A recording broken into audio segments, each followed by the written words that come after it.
Do you want me to do story time now? I want to do story time now because I have a good one that happened today. It's not gonna die. Sure. Okay, so this one's awesome, and Eli's actually here, so you can laugh and make it better. Anyway, so a few weeks ago, my dad had a stroke, and yes, that's very sad. He was like on the floor for like 18 hours. But this is a funny story, so I'm gonna stop talking about that. Anyway, he's supposed to be in recovery for like the next 3 months, right?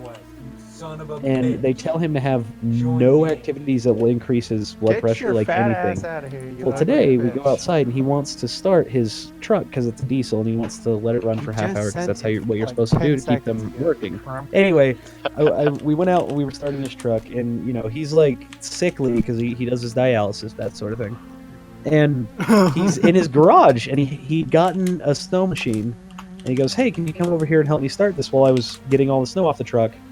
And I was just like, yeah, sure, I'll help you, Dad. So I get it started, and I'm like, he goes, I'm just going to let it run for a bit to make sure it's okay.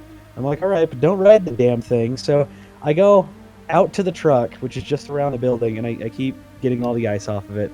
And I hear him, like, revving it, and I'm like, okay, that's a little bit weird. And just as I was about to turn around to go over there, like, I hear, Wah! As he spins the fuck out of the garage and just takes off down the road, and I'm like, oh my god, my dad is going to kill himself.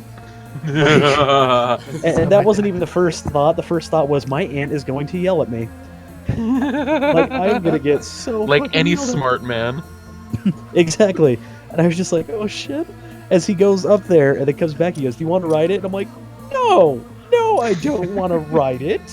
You shouldn't do this either. He goes, oh, just one more. And he goes off again. As I'm just standing here, like, just complete lost for words in the middle of a street, and it's freezing ass cold. Like, are you fucking kidding me? I picture him as this old man wearing gunner's shades in a nightgown with slip-on shoes. Yeah, that's close. It was more like a 50-year-old guy with like a graying like Fu Manchu with an Ushinka hat and like 3 coats over. Treycen, comrade. As Would he's you like like to go just, speeding on riding lawnmower? I it think was he not a looks more like lawnmower though. kind of a redneck Santa Claus. But like he takes off and then he gets back and I'm like, oh my god, my Aunt Kayleen is gonna she's gonna scream at us, and he goes like, not if you tell her. And I'm like, I am not being blackmailed by my father. No. This is not happening today. Exactly. He goes like, I'll tell you what, if you don't tell her, we can go back in, we can eat some of that summer sausage I got for Christmas and some of the Swiss cheese. And I was like, okay, yeah. That's like today when Rob had to go to the bank, so I was in the car, and we drove past the Roadrunner pit stop that's just up the street. And across the street at a carpeting place, they're selling a forklift for sale. And I was like, oh my god, I should buy that forklift. He's like, no, you don't need a forklift. I'm like, think of all the things I could do with it. What things? I could put your desk on the roof.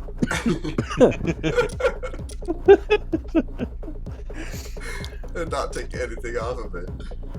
Exactly. I could just tape it all down and just lift it up and put it on the roof. You'd have to cover it with a tarp though, otherwise he'd get really pissed. He's You know what? pissed Just in the get first ready up place. right now. There, see?